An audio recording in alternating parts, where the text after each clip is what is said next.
지난주 복음, 즉 기쁜 소식은 하나님의 아들 예수 그리스도라 했습니다. 그리고 우리가 항상 기뻐하기 위해서는 예수님을 나의 마음에 채워야 한다고 했습니다. 저는 늘 성경의 기본적인 것을 강조하며 설교를 하고 있습니다. 왜냐하면 성경 기본이 없으면 사업의 성공이, 자녀의 출세가, 몸의 건강이 어느 때는 축복이 되지 않을 수가 있기 때문입니다. 정말 신앙생활에 있어서 중요한 것은 하나님 아들 예수 그리스도를 제대로 믿는 것입니다. 저는 사회생활이라고 하는 것이 거의 없고 이 교회생활이 사회생활일 수 있습니다. 여러분들은 사회생활이 있고 또 교회생활이 있을 겁니다. 가끔 이런 생각을 해봐요. 사회에서 엉터리로 사시는데 교회 오면 마지막에 잘 사는 분이 있어요. 그런데 그 반대 경우도 있는 것 같지 않아요? 사회에서는 명성과 칭찬을 얻고 사는데 교회만 오면 엉터리. 여러분 그런 생각 안 해보셨어요? 목사니까 생각이 많아서 해보는 겁니다. 그러면서 갑자기 아침에 생각만 말이에요. 설교 다 온 거 썼는데 아침에 생각나는 얘기인데 목사는 누가 편할까 생각했어요. 여러분들 사회생활 어떻게 하는지 모르잖아요. 아 그래 교회에서만 잘하면 돼 하는 생각이 갑자기 들었어요. 그렇잖아요. 사회에서 엉터리 살아도 교회에서 잘하면 저는 그것밖에 못 보니까. 그런데 하나님은 어떨 것 같아요? 교회 생활이나 사회생활을 다 보고 계실 것 같아요. 저도 그렇고 여러분도 그렇고 정말 성경 가지고 읽고 말씀을 듣고 성경을 기준으로 교회도 살고 사회도 된다고 하면 뭔가 조금 기본적인 것에 중심을 하면서 사는 것이 참 중요하지 않나라고 하는 생각을 해봅니다. 마가라는 기쁜 소식의 협력자, 기쁜 소식의 협력자라는 말은 제가 만들어낸 겁니다. 마가라는 사람이 있었는데 그런 기쁜 소식의 협력자죠. 그의 스승은 베드로였는데 베드로가 죽었습니다. 그리고 또 위대한 선교사 협력하고 있었는데 바울도 죽었습니다. 그때에 몇 년 후에 기쁜 소식을 기록으로 남겼는데 그것이 마가복음입니다. 그럼 마가복음에서 세례 요한을 먼저 소개합니다. 예수님은 그에게 찾아가 세례를 받습니다. 예수님의 세례를 받으신 이유는 몇 가지가 있을 수 있지만 저는 한 두 가지로 중요한 것을 찾습니다. 첫 번째는 사람들 앞에서 죄인이 아닌데 세례를 받는 이유는 내가 사람들을 섬기려 왔다고 하는 표시이고 표징이며, 또 하나는 지금부터 내가 전하는 하나님 나라는 회개의 세례, 죄의 회개가 있어야만 하나님 나라를 깨달을 수 있다고 하는 메시지를 주고 있는 겁니다. 오늘 저는 하나님 나라를 예수님이 증거하면서 회개하라고 하신 말씀에 귀를 기울이려고 합니다. 그것이 15절인데 예수님이 처음에 이렇게 말씀하셨습니다. 때가 찼다. 하나님 나라가 가까이 왔다. 아담이란 사람이 언제 살았는지 모르는데 창세기에 나옵니다. 많은 사람들은 그 사람이 언제 살았을까, 몇 천 년 전에 살았을까 막 그 계산하는데 계산하는 것 자체가 미련한 일입니다. 성경은 계산하라고, 시간 계산하라고 아담 이야기를 한 거 아니니까 5천 년 전에 살았던, 10만 년 전에 살았던, 5만 년 전에 살았던 우리는 알 수 없는 건데 하나님은 분명 아담이 있었다고 말씀을 하시는 겁니다. 아담은 유혹에 빠져 자기가 주인이 되는 세상 나라를 선택했습니다. 그래서 인간은 죄 속에 있게 되었습니다. 그런데 이제는 예수 그리스도를 선택하면 하나님 나라를 소유할 수 있다고 말씀을 하고 있는 것입니다. 이것보다 기쁜 소식이 없다고 마가가 기쁜 소식을 전하고 있는 겁니다. 옛날에 아담은 이 세상의 나라를 선택했지만 그래서 죄가 들어왔는데 이제는 우리가 예수 그리스도 안에서 하나님 나라를 소유할 수 있다고 하는 메시지가 여기에 있어서 그것이 기쁜 소식이 되는 겁니다. 하나님 나라라는 말을 어떤 성경은 하늘나라라고도 하고 또 어디 뭐 천국이라고도 하거든요. 저 신학교 다닐 때 이게 참 어려웠어요. 교수님들이 참 수준 높은 걸 가르쳐 주셨는데 졸업할 때까지 이해를 못했어요. 그리고 요즘 와서 좀 이해를 하기 때문에 또 여러분들에게 제가 하나님 나라를 이야기하는데 참 쉬운 것 같은데 또 헷갈릴 수도 있어요. 이해하십시오. 시간이 걸려야 아는 겁니다. 그런데 그리스어를 찾아보면 바실레아라고 되어 있어요. 여러분들 가끔 바실레아 들어본 적 있을 거예요. 그게 하나님 나라라는 뜻이에요. 하나님 나라. 바실레아를 번역했는데 하나님 나라인 거예요. 이 이해의 본질이 무엇인가가 참 중요해요. 이것은 하나님이 왕으로서 다스린다라는 뜻이에요. 하나님이 지배한다, 통치한다, 왕으로서 다스린다. 그게 하나님 나라이죠. 하나님은 하늘에 있는 나라만을 다스리는 의미가 아니라 지금 이 세상도 친히 다스린다는 겁니다. 그러니까 하나님이 다스리는 것은 축복을 말하는 것이죠. 하나님께서 다스리는 축복은 죄가 있는 곳에서는 이루어지지 않아요. 그러기에 먼저 예수 그리스도의 피로 죄가 제거되어야 되는 것이에요. 그래서 예수 그리스도가 이 세상에 오셨다고 하는 것 자체가 기쁜 소식이라는 거죠. 예수가 오심으로 하나님 나라의 통치, 다스림이 죄가 없어지면서 시작되는 거니까. 그래서 예수님이 기쁜 소식을 전할 때 때가 찼다, 하나님 나라가 가까이 왔다라고 말씀을 한 것입니다. 지금 저희가 이 세상에 있잖아요. 그런데 나중에 죽으면 천국 간다고 하잖아요. 그런데 살아서 갈 수도 있어요. 내일 예수님이 오시면 살아서 가는 거예요. 근데 죽어서 갈 수도 있고 살아서 갈 수도 있는데 문제는 이 공동체 그대로 만날 가능성은 제가 성경 보면 없을 것 같아요. 없을 것 같아요. 거기는 남자도 여자도 뭐 결혼도 않고 자식도 뭐 그런 의미가 없는 곳이라고 하니까 좀 다 하나님 나라 같이 있지만 지금 같은 상황은 아니니까 여러분 사랑하고 싶으면 지금도 많이들 사랑하고 좋아하고 위로하고 그러세요. 그 나라 가면은요 전혀 관점이 다른 나라가 될 테니까. 그런데 지금 이 땅에 있는 나라, 하늘나라, 이제 우리 구별을 하지만 만약 이 땅이 하나님이 다스린다, 죄가 없는 곳에서 하나님이 다스리는 나라라고 한다면 이 땅도 하나님 나라라고 이야기하는 거예요. 그러니까 이 세상과 하늘에 있는 나라가 예수 그리스도로 인하여 하나님 나라로서 공유되는 것, 거기서 우리가 삶을 살고 있는 것이 크리스찬이라고 하는 거예요. 죽으면 천국 가는데 여러분 그렇게만 생각하면 안 돼요. 왜냐하면 여러분들 일본 텔레비 잘 보잖아요. 가끔 연예인들 죽고 유명한 사람 죽으면 누가 나와서 조사하잖아요. 천국에 가 있는 누구 뭐 그러잖아요. 그런 천국이 아니라니까요. 죽으면 가는 곳이 천국이 아니라 하나님이 다스리는 곳이 천국이에요. 하늘에도 하나님이 다스리는 영역이 천국이고 이 땅도 하나님이 다스려야 천국이라고 하는 거죠. 그래서 여러분의 가정이 천국이 될 수 있다고 하는 것은 하나님이 여러분의 가정을 다스린다고 하면, 말씀 안에 있다고 한다면 가정이 천국이 되는 것이에요. 그래서 예수님이 오시면서 기쁜 소식을 전하는데 하나님 나라가 임한다라고 하는 표현을 쓰신 거예요. 그렇지 않으면 너희는 기쁜 소식 듣고 하나님 나라 가야 된다 했어야 되는데 성경에는 그렇게 쓰여지지 않아요. 하나님 나라가 임한다라고 쓰여져 있는 것입니다. 하나님 나라의 가장 큰 특징은 그것은 하나님이 다스리고 계신 것입니다.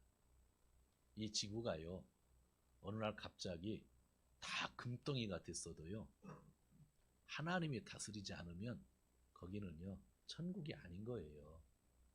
하나님이 다스리는 곳이 천국이에요. 이것도 제가 설교에 쓰지 않았는데 지금 갑자기 생각났어요. 제가 대학교 1학년 때 유년부 아이들을 가르치고 있는데 그 당시 전도사님이 유년부에게 설교를 하고 계셨어요. 그 전도사님이 지금 서울신학대학교 총장이 되셨어요. 코로나만 아니면 한번 가서 뵙고 싶은데 몇 년 선배지만 아주 친하게 지냈죠. 워낙 똑똑하신 분이었어요. 근데 설교를 하는데 제가 은혜를 받았어요.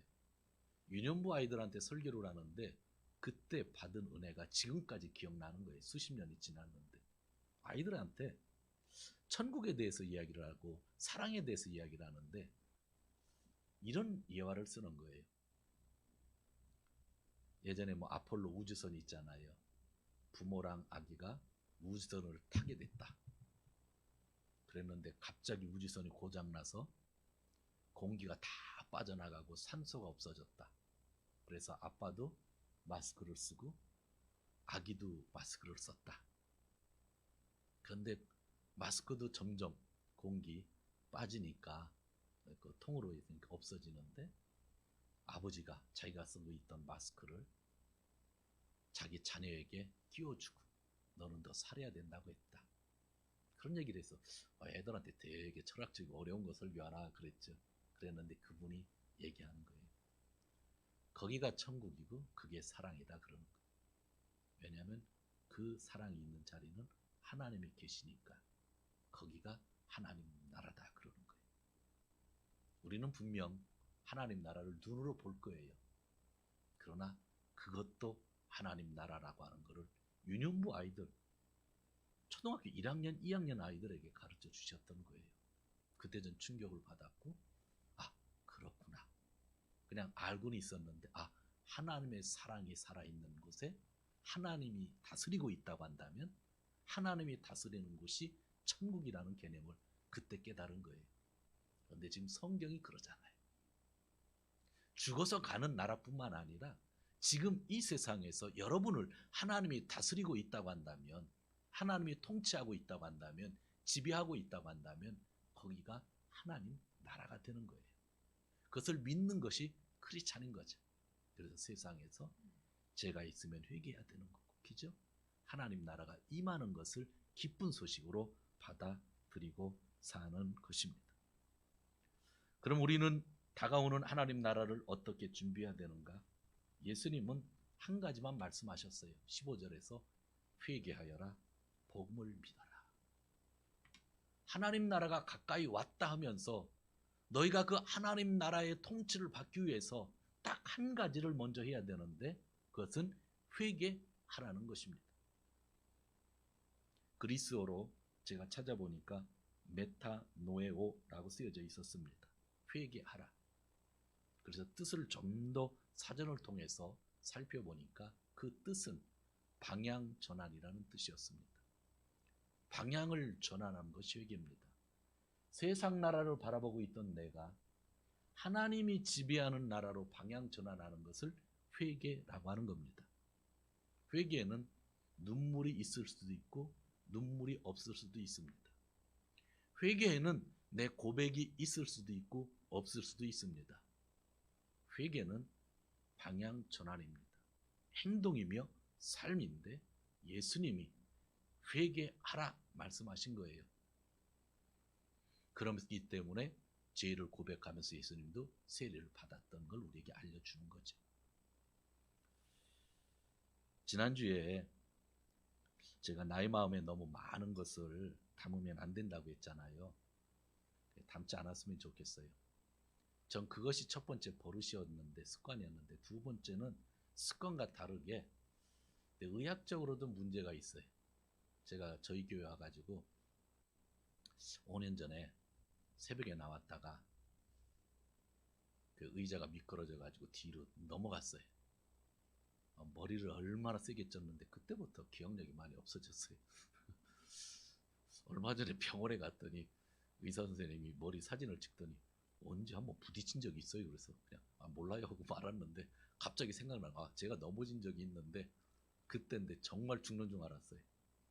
그 의자. 그래서 제가 의자를 밖에 있는 의자를 안 쓰고 밖에 없는 걸로 제가 지금 쓰고 있는 거예요. 언제 넘어갈지 몰라가지고. 두 가지 이유가 제가 기억을 잘 못하게 하는 이유예요. 지난주는 얘기 안 했지만. 이전에 어느 스모 선수가 화장실에 가면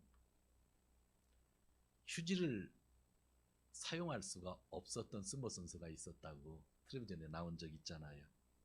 너무 비대해가지고 몸이 움직여지지 않는 거예요. 내가 너무 많은 것을 쌓아두면은요, 방향 전환을 하려고 할 때 방향 전환이 잘 안 돼요. 좀 비워놔야 방향 전환이 되는 거예요. 너무 생각이 많으면요, 방향 전환하기 전에 자꾸 따지게 돼요. 그렇죠? 그래서 내 마음을 비우는 작업이 필요한 거예요. 여러분의 의지하는 대상이 나 자신이면 하나님에게로 옮기는 것이 회개고요. 여러분의 의지하는 대상이 전부 이 세상에 있다고 한다면 하나님 나라로 옮기는 것이 회개라고 성경은 말씀하고 있는 겁니다. 즉 나의 주인이 바뀌어야 회개가 되는 겁니다. 이 세상의 관점에서 하나님 나라의 관점으로 방향 전환해야 됩니다. 그래서 예수님은 먼저 그의 나라와 그의 의를 구하라 하셨습니다. 그리하면 모든 것을 다 허락해 주신다고 하셨습니다. 우리에게 두 주인은 없다고 몇 주 전에 설교를 들었죠.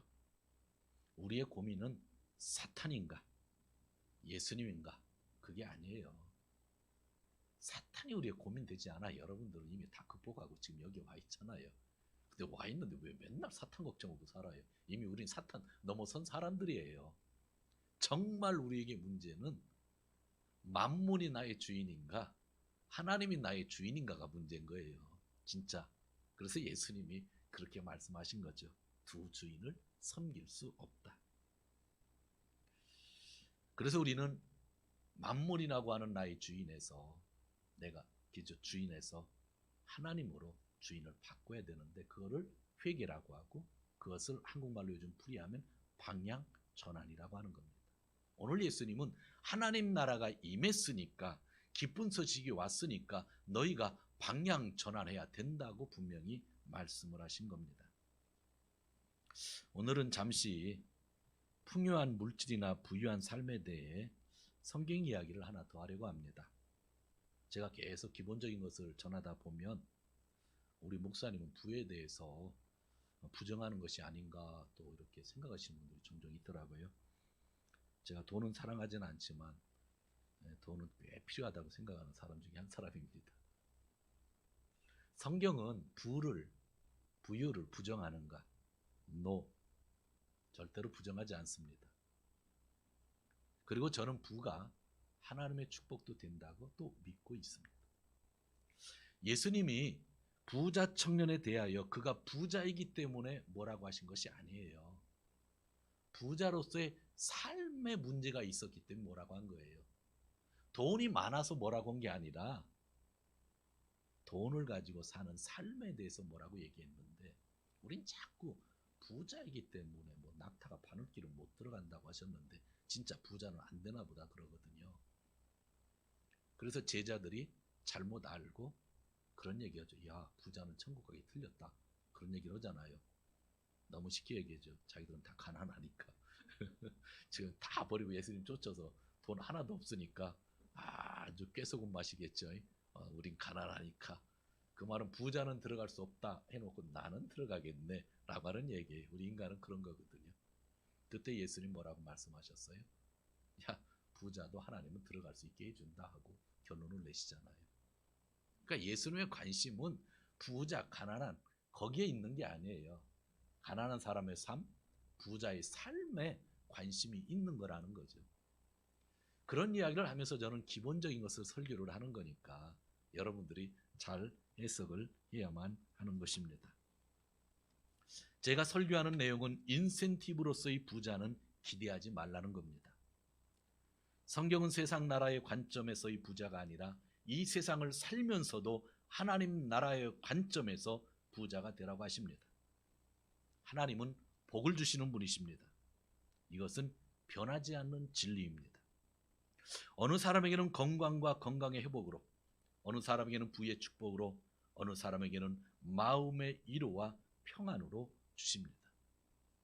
저에게 가장 필요한 것은 위로이고 평안입니다. 또 여러분에게는 또 다른 필요한 것 하나님이 주실 것입니다. 구약 성경을 읽다 보면 창세기에 이삭이라는 사람이 나옵니다. 태어나 보니 아버지 아브라함이 하나님을 잘 믿고 있었습니다. 자기가 약속의 자녀이기 때문에 어머니 사라도 자기를 극진히 사랑해 주었습니다. 이복 형제 이스마엘과 그의 어머니 하갈에게 이즈메를 당한 적이 있었는데 부모가 하나님 뜻 안에서 잘 해결을 해줍니다. 이삭은 자기가 복된 사람입니다. 믿었죠? 그리고 약속의 땅에서 살고 있었습니다. 그러나 성경을 보면 그는 여전히 아버지와 함께 남의 땅에 나그네로 살고 있었습니다. 이삭이 결혼을 하기 위하여 배우자를 찾을 때 약속의 땅에서 배우자를 찾지 못하고 자기 친척의 땅에 가서 배우자를 데리고 왔습니다. 이삭은 혼란했을 것 같아요. 성경은 그 혼란을 얘기하려고 하지 않으니까 안 썼을 뿐인데 혼란할 것 같아요. 여기가 약속의 땅이다. 여기가 우리 땅이다. 하는데 왜 와이프는 옛날 관계 끊었던 친척의 땅에 가서 데리고 오는지 되게 혼란했을 것 같아요. 이삭에게 어느 정도 삶의 여유가 찾아옵니다. 집에서 일하는 종들도 있게 되죠. 유목민이기 때문에 한 곳에 정착을 하려면 우물이 아주 중요했습니다. 여기가 좋겠구나 생각하고 우물을 팠어요. 그랬더니 주위의 사람들이 몰려와서 우물을 빼앗고 이 땅에서 나가라 합니다. 어쩔 수 없이 다른 지역에 가서 우물을 팠는데 또 사람들이 몰려와서 우물을 빼앗습니다. 이런 과정이 몇 번이 되어도 이삭은 싸우지 않고 계속 양보를 합니다. 그래서 제가 별명을 하나 지었습니다. 이삭을 한마디로 이야기하면 양보의 달인입니다. 양보하면 이삭입니다. 이삭은 이 땅에서 하나님 나라와 그 의를 위해서 양보하면서 그것을 아마 몸으로 체득했을 것 같아요.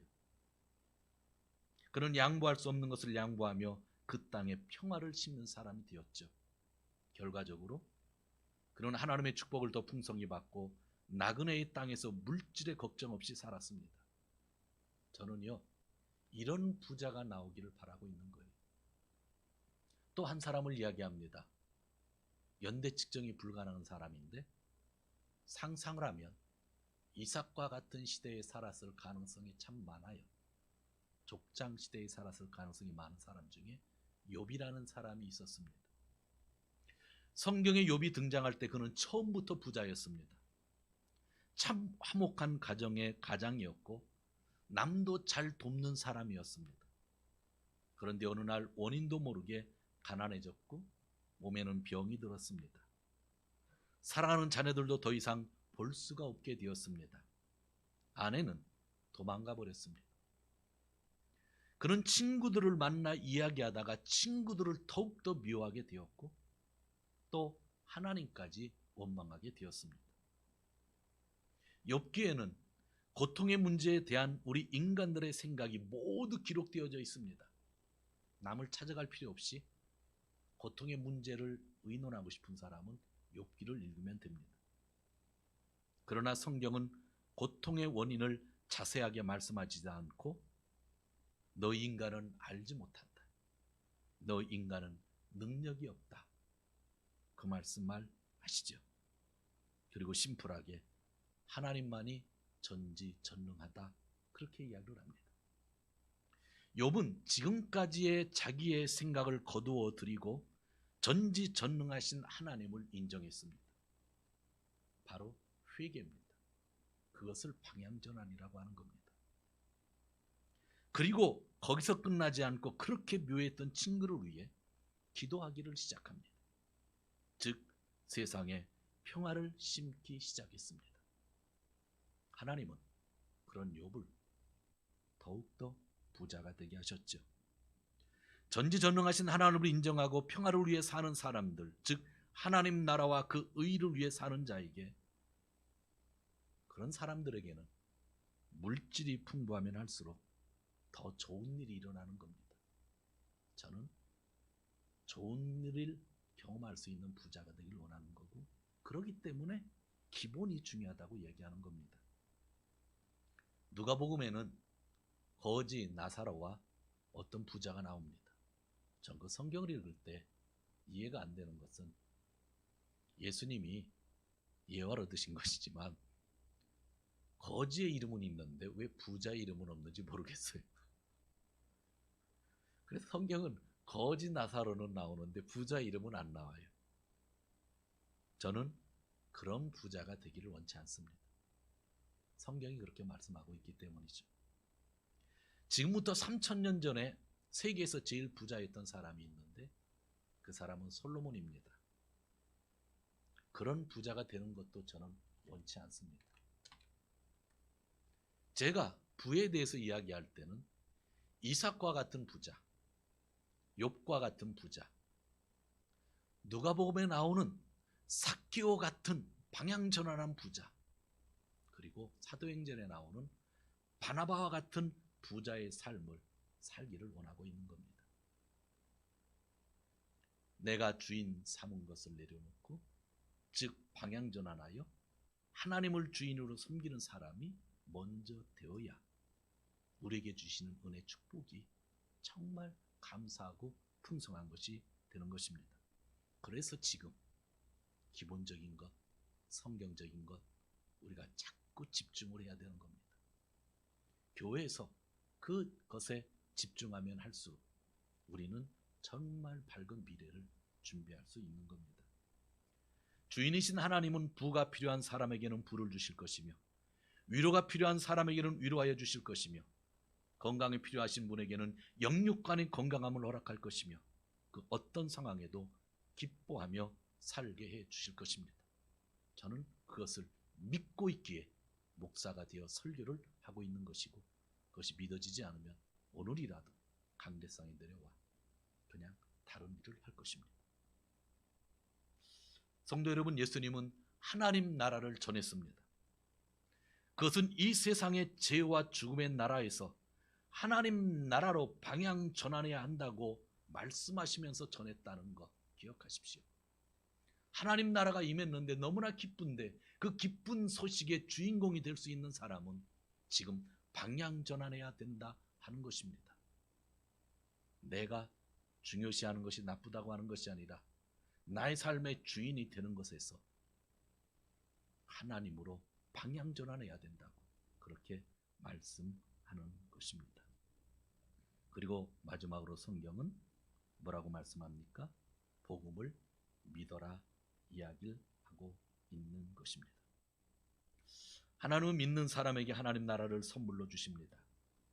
여러분, 내가 믿을 때에 하나님의 축복을 풍성하게 느낄 수 있는 겁니다. 하나님의 은혜로 사는 사람들이요, 복음을 믿는 사람들이에요. 성도 여러분, 오늘은 여러 가지 이야기를 했지만 한 단어를 기억하십시오. 예수님이 기쁜 소식인데 또 예수님이 기쁜 소식을 전하셨습니다. 그것은 하나님 나라가 임하셨다는 거예요. 그 나라를 우리에게 다 주고 싶은 거예요. 하나님이 다스림을 받는 사람들이 되기를 원하는 거예요. 그 축복에 있기를 원하는 거예요. 그러면서 우리에게 딱 한 가지를 던지는 거죠. 회개하라. 방향전환만 해라. 그리고 이 사실을 믿어라. 그러는 거죠. 정말 저도 그렇고 여러분도 그렇고 이렇게 뒤돌아섰해야 되는 문제들이 몇 개씩 다 있을 것 같아요. 정말 주인이신 하나님 앞에 바로 서서 하나님 나라를 이 세상에서도 경험하시고 저 세상에도 경험하시는 귀한 성도님들 되시기를 주님의 이름으로 축원드립니다. 하나님 아버지 감사합니다. 오늘 하나님이 저희와 함께